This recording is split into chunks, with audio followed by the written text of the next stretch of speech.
ലോകത്തിലെ തന്നെ മികച്ച ഇതിഹാസ കഥകളിലൊന്നാണ് മഹാഭാരതം എന്ന കാര്യത്തിൽ നിങ്ങൾക്ക് തർക്കമുണ്ടാകില്ല. 18 പർവ്വതങ്ങളിലായിട്ട് ചിട്ടപ്പെടുത്തിയിട്ടുള്ള 1,00,000-ഓളം ശ്ലോകങ്ങളിലായിട്ടാണ് ഈ കാര്യം വിവരിച്ചിട്ടുള്ളത്, മഹാഭാരതം വിവരിച്ചിട്ടുള്ളത്. ഇങ്ങനെ ഇത്രയും ബൃഹത്തായിട്ടുള്ളൊരു ഗ്രന്ഥത്തെ ഒരു 30 മിനിറ്റിനകത്ത് നിന്നുകൊണ്ട് അതിൻ്റെ ഒരു കഥാതന്തു നിങ്ങളോട് പറയുക എന്ന് പറഞ്ഞിട്ടുണ്ടെങ്കിൽ അത് ഇത്രയേറെ ശ്രമകരമാണ് എന്നുള്ളത് നിങ്ങൾക്ക് ഊഹിക്കാവുന്നേ ഉള്ളൂ. എന്നിരുന്നാലും അങ്ങനെയൊരു ശ്രമം നടത്തി നോക്കുകയാണ്. കാരണം പരിപൂർണമായിട്ട് മഹാഭാരതം കേൾക്കാതെ തന്നെ അതിലെ അടങ്ങിയിരിക്കുന്ന കഥാതന്തു എന്താണെന്നുള്ളതെന്ന് പുതിയ തലമുറയ്ക്ക് പരിചയപ്പെടുത്തുന്നത് എന്നുള്ളൊരു കേവലമായിട്ടുള്ള ദൗത്യം. അതിനെ അങ്ങനെ മാത്രം കണ്ടാൽ മതി. ഇത് 2 തരത്തിൽ നിങ്ങൾക്കിത് കേൾക്കാം. ഒന്നാമതായിട്ട് ഞാൻ അവതരിപ്പിക്കുന്നതിൽ ഏതെങ്കിലും പ്രധാന ഭാഗങ്ങൾ വിട്ടുപോകുന്നുണ്ടോ എന്നുള്ളൊരു കാഴ്ചപ്പാടോടെ വീക്ഷിക്കാം. അതുമല്ലെന്നുണ്ടെങ്കിൽ ഏറ്റവും കുറഞ്ഞ സമയത്തിനുള്ളിൽ ഈ മഹാഭാരതത്തിൻ്റെ കഥാതന്തു എന്താണെന്ന് അറിയാനായിട്ട് കാണാം. 2 തരത്തിലായാലും കുഴപ്പമില്ല. വീഡിയോ പൂർണ്ണമായിട്ട് കാണുക. കണ്ടു കഴിഞ്ഞിട്ട് നിങ്ങളുടെ അഭിപ്രായം എന്താണെന്ന് കമൻറ്റിൽ കുറിച്ചിട്ട് പോകാവൂ. ഓക്കെ. കുരുവംശ രാജാവായ ശന്തനുവിന് ഗംഗാദേവിയിൽ പിറന്ന മകനാണ് ദേവവ്രതൻ. ഒരിക്കൽ ശന്തനു മഹാരാജാവ് മുക്കുവ രാജാവിൻ്റെ മകളായ സത്യവതിയെ കണ്ടിട്ട് അവളെ വിവാഹം ചെയ്യാൻ ആഗ്രഹിക്കുന്നു. അവർക്ക് ജനിക്കുന്ന പുത്രന് രാജ്യാവകാശം നൽകിയെങ്കിൽ മാത്രമേ മകളെ വിവാഹം ചെയ്തു കൊടുക്കൂ എന്ന് സത്യവതിയുടെ അച്ഛൻ പറയുന്നു. ആ ഒരാവശ്യം സാധിച്ചു കൊടുക്കാനാകില്ലല്ലോ എന്ന ചിന്തയിൽ ശന്തനു മഹാരാജാവ് കൊട്ടാരത്തിലേക്ക് തിരികെ പോന്നു.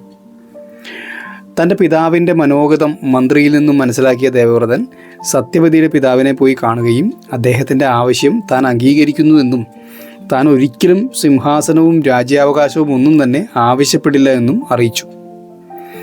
ഭാവിയിൽ ദേവവ്രതൻ വിവാഹം കഴിച്ച് അതിലുണ്ടാകുന്ന പുത്രന്മാർ രാജ്യാവകാശം ചോദിച്ചാൽ എന്തു ചെയ്യുമെന്ന മുക്കുവൻ്റെ ചോദ്യത്തിന് ദേവവ്രതൻ മറുപടി നൽകിയത് താൻ മരണം വരെ ബ്രഹ്മചാരിയായിരിക്കുമെന്ന ഉഗ്രപ്രതിജ്ഞ ചെയ്തുകൊണ്ടാണ്. തുടർന്ന് തൻ്റെ അച്ഛൻ്റെ ആഗ്രഹപ്രകാരം സത്യവതിയുമായുള്ള വിവാഹം നടത്തി നൽകുന്നു. ശന്തനുവിന് സത്യവതിയിൽ ചിത്രാംഗതൻ, വിചിത്രവീര്യൻ എന്നിങ്ങനെ 2 പുത്രന്മാർ ജനിച്ചു. ഇതിൽ ചിത്രാംഗതൻ യൗവനാരംഭത്തിൽ തന്നെ ഒരു ഗന്ധർവനുമായുണ്ടായ യുദ്ധത്തിൽ കൊല്ലപ്പെട്ടു. വിചിത്രവീര്യനാകട്ടെ പൊതുവിൽ അനാരോഗ്യവാനായൊരു രാജകുമാരനായിരുന്നു. ആയിടയ്ക്ക് കാശി രാജാവ് തൻ്റെ പെൺമക്കളായ അംബ, അംബിക, അംബാലിക എന്നീ കുമാരിമാരുടെ സ്വയംവരം പ്രഖ്യാപിച്ചു. എന്നാൽ വിചിത്രവീരന് അവിടേക്ക് ക്ഷണമുണ്ടായിരുന്നുമില്ല. ഇതറിഞ്ഞ ഭീഷ്മർ ആയുധധാരിയായി സ്വയംവരം നടക്കുന്ന സഭയിൽ ചെന്നിട്ട് ആ 3 രാജകുമാരിമാരെയും അപഹരിച്ച് ഹസ്തിനപുരിയിലേക്ക് കൊണ്ടുവരുന്നു. തന്നോട് ഏറ്റുമുട്ടിയ എല്ലാവരെയും പരാജയപ്പെടുത്തിയ ഭീഷ്മർ ആ 3 കുമാരിമാരെയും വിചിത്രവീരനെ കൊണ്ട് വിവാഹം ചെയ്യിക്കാനുള്ള ഏർപ്പാടുകൾ ഉണ്ടാക്കാനൊരുങ്ങവേ അവരിലെ അംബ എന്ന കുമാരിക്ക് സാലുൺ എന്ന രാജാവുമായി പ്രണയമുണ്ടെന്നും വിവാഹിതരാകാൻ തീരുമാനിച്ചിരുന്നതാണെന്നൊക്കെയുള്ള കാര്യം ഭീഷ്മരോട് വെളിപ്പെടുത്തുന്നു. ആ വിവരം അറിഞ്ഞ ഭീഷ്മർ അവർക്ക് എല്ലാവിധ ആദരവും നൽകി സാലുവിൻ്റെ അടുക്കിലേക്ക് അംബയെ പറഞ്ഞയക്കുന്നു. എന്നാൽ ഒരാൾ പിടിച്ചുകൊണ്ടുപോയി എന്ന കാരണത്താൽ ആ രാജകുമാരൻ അംബയെ സ്വീകരിക്കാൻ കൂട്ടാക്കിയില്ല. തിരികെ ഹസ്തിനപുരത്തിലെത്തിയ അംബ ഭീഷ്മരോട് തന്നെ വിവാഹം കഴിക്കാൻ ആവശ്യപ്പെട്ടു. എന്നാൽ ആജീവനാന്തം ബ്രഹ്മചാരിയായിരിക്കുമെന്ന് ശപഥം ചെയ്തിട്ടുള്ളതിനാൽ വിവാഹം ചെയ്യാൻ സാധ്യമല്ല എന്ന് അദ്ദേഹം തീർത്തു പറഞ്ഞു. തൻ്റെ ജീവിതം തകരുവാൻ കാരണക്കാരനായ ഭീഷ്മരെ അടുത്ത ജന്മത്തിൽ വധിക്കാൻ താൻ കാരണക്കാരനാകാൻ ഇടവരുത്തണമെന്ന് ആഗ്രഹിച്ചുകൊണ്ട് അംബ രാജകുമാരി ചിതയിൽ ചാടി ആത്മാഹുതി ചെയ്തു. അടുത്ത ജന്മത്തിൽ ശിഖണ്ഡി എന്ന നപുംസക രൂപത്തിൽ ജന്മമെടുത്ത അംബയെ മുൻനിർത്തിയിട്ടാണ് ഭീഷ്മരെ യുദ്ധത്തിൽ വധിക്കുന്നത്. അംബികയെയും അംബാലികയെയും വിവാഹം കഴിച്ചുവെങ്കിലും വിചിത്രവീരന് സന്താനഭാഗ്യമുണ്ടായില്ല. അദ്ദേഹം അകാലത്തിൽ മരണപ്പെടുകയാണ് ഉണ്ടായത്. സത്യവതി മാതാവ് ഇതിനാൽ വളരെ ദുഃഖിതയായിരുന്നു. രാജ്യഭാരമേൽക്കാൻ അടുത്ത തലമുറയിൽ ആരുമില്ലെന്ന തിരിച്ചറിവ് സത്യവതിയെ വല്ലാതെ വേദനിപ്പിച്ചു. തൻ്റെ അച്ഛൻ്റെ നിർബന്ധ ബുദ്ധി കൊണ്ട് ദേവവ്രതനെടുത്ത ഉഗ്രശപഥം ഒഴിവാക്കി വിവാഹം കഴിക്കണമെന്ന് ആവശ്യപ്പെട്ട സത്യവതിയോട് പ്രതിജ്ഞാലംഘനം ഒരിക്കലും സാധ്യമല്ല എന്ന് ഭീഷ്മർ തീർത്തു പറയുന്നു. കുലം സന്താനങ്ങളില്ലാതെ നശിക്കും എന്നൊരവസ്ഥ നേരിടുന്ന പക്ഷം ബ്രഹ്മജ്ഞാനമുള്ള താപസികളിൽ നിന്നും പുത്രലാഭം നേടുന്നതിൽ അധാർമികമായി ഒന്നുമില്ല എന്ന് ഭീഷ്മർ പറഞ്ഞതിന് പ്രകാരം സത്യവതി തനിക്ക് ശന്തനുവുമായുള്ള വിവാഹത്തിന് മുൻപ് പരാശരമുനിയിൽ ജനിച്ച വേദവ്യാസനെ കൊട്ടാരത്തിലേക്ക് വിളിച്ചു വരുത്തി കാര്യങ്ങൾ ബോധിപ്പിച്ചു. കുലം നിലനിർത്താൻ അംബിക അംബാലികമാരിൽ പുത്രന്മാരെ നൽകി അനുഗ്രഹിക്കണമെന്ന് ആവശ്യപ്പെടുന്നു. മാതാവിൻ്റെ അഭ്യർത്ഥന അനുസരിക്കാൻ തയ്യാറായ വേദവ്യാസനിൽ നിന്നും അംബികയ്ക്ക് ധൃതരാഷ്ട്രരും അംബാലികയ്ക്ക് പാണ്ഡു എന്ന പുത്രനും ജനിച്ചു. വീരന്മാരായി വളർന്ന കുമാരന്മാർക്ക് വിവാഹപ്രായമെത്തിയപ്പോൾ ധൃതരാഷ്ട്രർ ഗാന്ധാരദേശ രാജകുമാരിയായ ഗാന്ധാരിയെ വിവാഹം ചെയ്തു. തൻ്റെ ഭർത്താവ് അന്ധനായതിനാൽ ഇനി മേലിൽ താനും ഒന്നും കാണാൻ ആഗ്രഹിക്കുന്നില്ല എന്ന് പറഞ്ഞ് സ്വന്തം കണ്ണുകൾ മൂടിക്കെട്ടിയാണ് പിന്നീടുള്ള കാലം ഗാന്ധാരി ജീവിച്ചത്. പാണ്ഡു രാജകുമാരൻ കുന്തിഭോജൻ്റെ മകൾ കുന്തിയെയും മാതൃദേശ രാജാവിൻ്റെ പുത്രി മാദ്രിയെയും വിവാഹം ചെയ്തു. ജന്മന അന്ധനായിരുന്നതിനാൽ രാജ്യഭാരമേൽക്കേണ്ട ഘട്ടം വന്നപ്പോൾ ധൃതരാഷ്ട്രർക്ക് പകരം പാണ്ഡുവിനെ രാജാവാക്കാൻ ഭീഷ്മരടക്കമുള്ളവർ തീരുമാനമെടുത്തു. ഒപ്പം ഒരു വ്യവസ്ഥയും ചെയ്തു. ഇവരിൽ ആർക്കാണോ ആദ്യം ഒരു ആൺകുഞ്ഞുണ്ടാകുന്നത് ആ കുമാരനായിരിക്കും പാണ്ഡുവിന് ശേഷം രാജാവാകുന്നത് എന്ന്. കാലം കടന്നുപോയി. ഗാന്ധാരിയും കുന്തിയും ഇരുവരും ഗർഭം ധരിച്ചു. ഇവരിൽ കുന്തിക്കാണ് ആദ്യം പുത്രൻ ജനിച്ചത്. ഇതിൽ ദുഃഖിതയായ ഗാന്ധാരി തൻ്റെ നിറവയറിൽ ആഞ്ഞടിക്കുകയും അതിനെ തുടർന്ന് ജീവനില്ലാത്തൊരു മാംസപിണ്ഡത്തെ അവൾ പ്രസവിക്കുകയും ചെയ്തു. ഗാന്ധാരിയുടെ ദുഃഖം കണ്ട് സത്യവതി വ്യാസമഹർഷിയെ കൊട്ടാരത്തിലേക്ക് വിളിച്ചു വരുത്തി. വ്യാസൻ്റെ നിർദ്ദേശമനുസരിച്ച് ഗാന്ധാരി പ്രസവിച്ച മാംസപിണ്ഡത്തെ ചെറു കഷണങ്ങളാക്കി പ്രത്യേകം തയ്യാറാക്കിയ ഔഷധക്കൂട്ടുകൾ നിറച്ച 101 കുടങ്ങളിൽ നിക്ഷേപിച്ചു. അദ്ദേഹം പറഞ്ഞതുപോലെ കുറച്ചു കാലങ്ങൾ കഴിഞ്ഞ് ഈ കുടങ്ങളിൽ നിന്നും 100 പുത്രന്മാരും ഒരു പുത്രിയും ജന്മമെടുത്തു. പാണ്ഡുവിൻ്റെ ഭാര്യമാരായ കുന്തിക്കും മാദ്രിക്കും മറ്റു 4 മക്കൾ കൂടി ജനിക്കുകയും ചെയ്തു. ധൃതരാഷ്ട്രർക്ക് ജനിച്ച മക്കളെ കൗരവർ എന്നും പാണ്ഡുവിൻ്റെ മക്കൾ പാണ്ഡവർ എന്ന പേരിലും അറിയപ്പെട്ടു. അടുത്ത യുവരാജാവായി വാഴിക്കുന്നത് പാണ്ഡവരിലെ മൂത്ത പുത്രനായ യുധിഷ്ഠിരനായിരിക്കും എന്ന തിരിച്ചറിവ് കൗരവ കുമാരന്മാരിലെ മൂത്തവനായ ദുര്യോധനനെ ഏറെ അസൂയാലുവാക്കി. ഹസ്തിനപുരം പാണ്ഡവരുമായി പങ്കുവയ്ക്കേണ്ടി വരുമല്ലോ എന്ന ചിന്തയാൽ ദുര്യോധനൻ ഏറെ അസ്വസ്ഥനുമായിരുന്നു. ചെറുപ്പം മുതൽ തന്നെ ഈ ഒരു ദേഷ്യം മനസ്സിൽ വെച്ചുകൊണ്ടാണ് നൂറ്റുവർ പാണ്ഡവരോട് പെരുമാറിയിരുന്നതും. കുന്തിദേവിക്ക് പാണ്ഡുവുമായുള്ള തൻ്റെ വിവാഹത്തിന് മുൻപ് സൂര്യദേവൻ്റെ അനുഗ്രഹത്താൽ ജനിച്ച കർണനെ അംഗരാജാവിൻ്റെ പദവി നൽകി ദുര്യോധനൻ കൂടെ ചേർത്തതോടെ കൗരവർ കൂടുതൽ ബലശാലികളായി. ഇതിനിടയിൽ തൻ്റെ കർത്തൃദോഷം മൂലം പാണ്ഡു മഹാരാജാവ് മരണപ്പെടുകയും അദ്ദേഹത്തിൻ്റെ ചിതയിൽ ചാടി മാദ്രിയും സ്വയം മരണം വരിക്കുകയും ചെയ്തു. കുമാരന്മാർ രാജ്യഭാരമേൽക്കാനുള്ള പ്രായമാകാതിരുന്നതിനാൽ ഗത്യന്തരമില്ലാതെ ധൃതരാഷ്ട്രർ തന്നെ രാജ്യഭാരമേൽക്കുന്നു. ഭീഷ്മപിതാമഹനും കൃപരും വിതരനും എല്ലാം അദ്ദേഹത്തെ രാജ്യഭരണം നടത്തുന്നതിൽ സഹായിക്കുന്നുമുണ്ട്. പാണ്ഡവരെ ഹസ്തിനപുരിയിൽ നിന്നും അകറ്റി നിർത്താൻ ലക്ഷ്യമിട്ടുകൊണ്ട് തൻ്റെ വിശ്വസ്തനായ മന്ത്രിയുടെ സഹായത്തോടെ പാണ്ഡവർക്കായി പുതിയൊരു കൊട്ടാരത്തിൻ്റെ നിർമ്മാണം ദുര്യോധനൻ നടത്തുന്നു.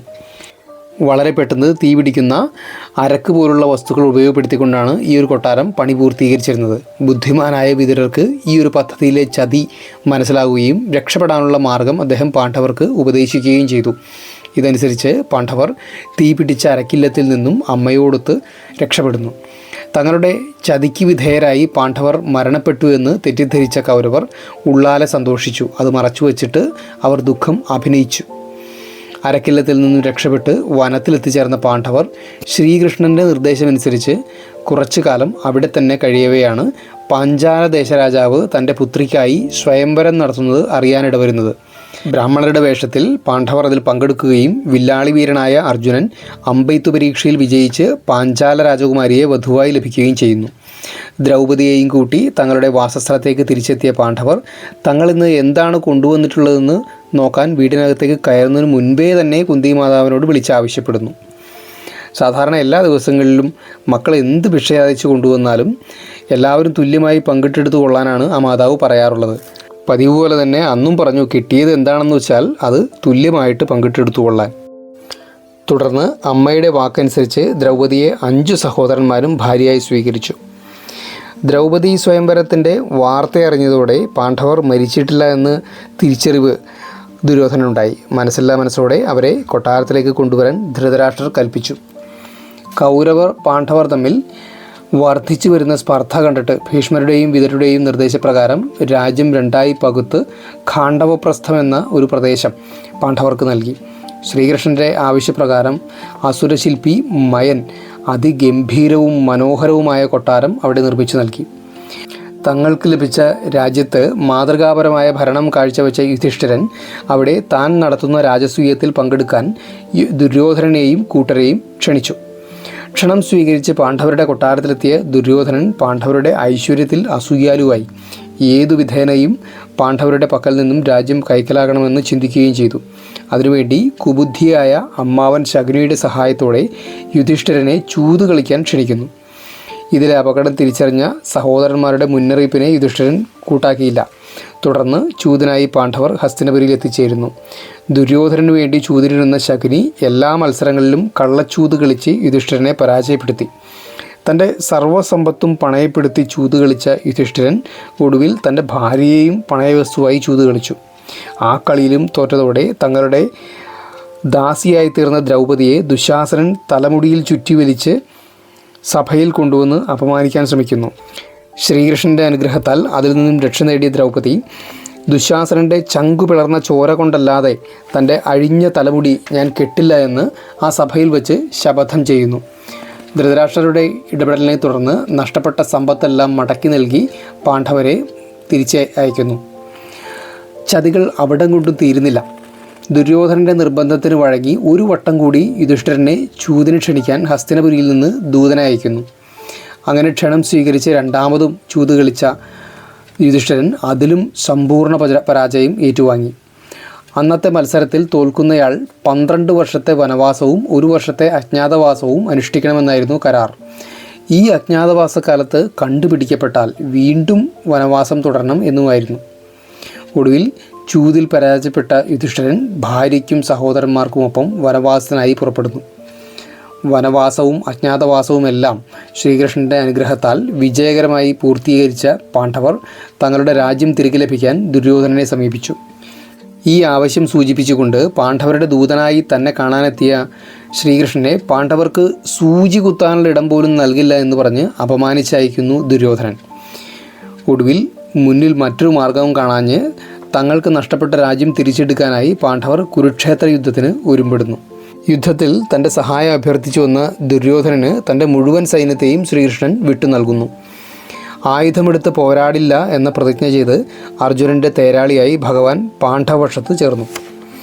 ദുര്യോധനൻ്റെ കരുത്തായ ആത്മമിത്രം കർണനെ അയാൾ പാണ്ഡവരുടെ മാതാവായ കുന്തിദേവിക്ക് സൂര്യദേവൻ്റെ അനുഗ്രഹത്താൽ ജനിച്ച സീമന്തപുത്രനാണെന്ന ജന്മരഹസ്യം ബോധ്യപ്പെടുത്തി പാണ്ഡവപക്ഷം ചേർക്കാൻ ശ്രീകൃഷ്ണൻ ശ്രമിച്ചുവെങ്കിലും സത്യസന്ധനായ കർണൻ ആപത്സന്ധിയിൽ സുഹൃത്തായ ദുര്യോധനനെ കൈയൊഴിയുവാൻ തയ്യാറായില്ല.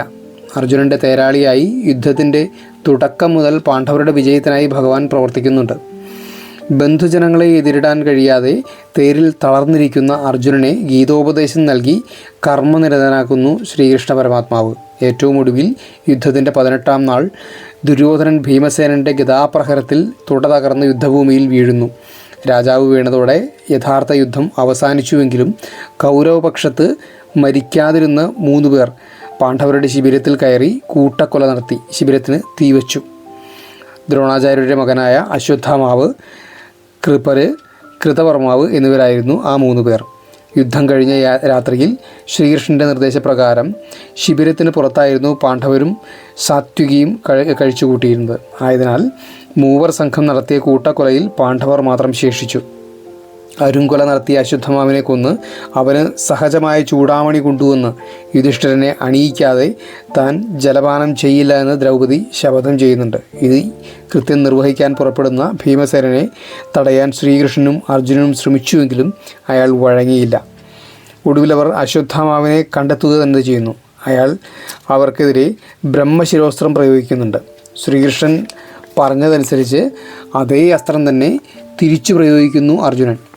സർവനാശം തടയാൻ ആ സമയം അവിടെ പ്രത്യക്ഷപ്പെട്ട നാരദ മുനിയുടെയും വ്യാസ മഹർഷിയുടെയും നിർദ്ദേശപ്രകാരം അർജുനൻ താൻ അയച്ച അസ്ത്രം പിൻവലിച്ചു. എന്നാൽ അതിന് സാധിക്കാതിരുന്ന അശ്വത്ഥമാവ് അസ്ത്രത്തെ അർജുനൻ്റെ പുത്രനും ശ്രീകൃഷ്ണൻ്റെ മരുമകനുമായ അഭിമന്യുവിൻ്റെ ഗർഭവതിയായിരുന്ന ഭാര്യയുടെ ഉദരത്തിലേക്ക് തിരിച്ചുവിടുന്നു. ഇതിൽ രോഷാകുലനായ ശ്രീകൃഷ്ണൻ അശ്വത്ഥമാവിനെ ശപിച്ചു. 3000 സംവത്സരങ്ങൾ ചോരയും ചലവും ഒലിക്കുന്ന വ്രണങ്ങളോടെ ഭൂമിയിൽ അലയാനിടവരട്ടെ എന്ന്. തുടർന്നങ്ങോട്ട് രാജ്യത്തിൻ്റെ ഭരണസാരഥ്യം ഏറ്റെടുക്കുന്ന പാണ്ഡവർ വളരെയേറെ വർഷം ഭരിച്ചതിന് ശേഷം അഭിമന്യുവിൻ്റെ പുത്രൻ പരീക്ഷിത്തിന് രാജ്യഭരണം കൈമാറി സ്വർഗാരോഹണം ചെയ്യുകയും ചെയ്യുന്നു. ഒരു കടലോളം ആഴമുള്ള ഇതിഹാസ ഗ്രന്ഥം ഏറ്റവും കുറഞ്ഞ സമയത്തിനുള്ളിൽ വിവരിക്കുക എന്നുള്ള ഒരു പമ്പര വിഡിത്തമാണ് ഈ വീഡിയോയിൽ നമ്മൾ ചെയ്തു വെച്ചിട്ടുള്ളത്. ഇത് എങ്ങനെ മാത്രം കാണേണ്ടുന്നൊരു വിഷയമല്ല, ഒരു ഗ്രന്ഥമല്ല, ആഴത്തിൽ പഠിക്കപ്പെടണം, ആഴത്തിൽ വായിക്കപ്പെടണം എന്ന കാര്യം ഓർപ്പിച്ചുകൊണ്ട് നമുക്ക് ഇന്നത്തെ വീഡിയോ അവസാനിപ്പിക്കാം. അപ്പോൾ തുടർന്ന് വരുന്ന വീഡിയോയിൽ നമുക്ക് കണ്ടുകൊണ്ടേയിരിക്കാം, മഹാഭാരത കഥ കേട്ടുകൊണ്ടേയിരിക്കാം. നമസ്കാരം.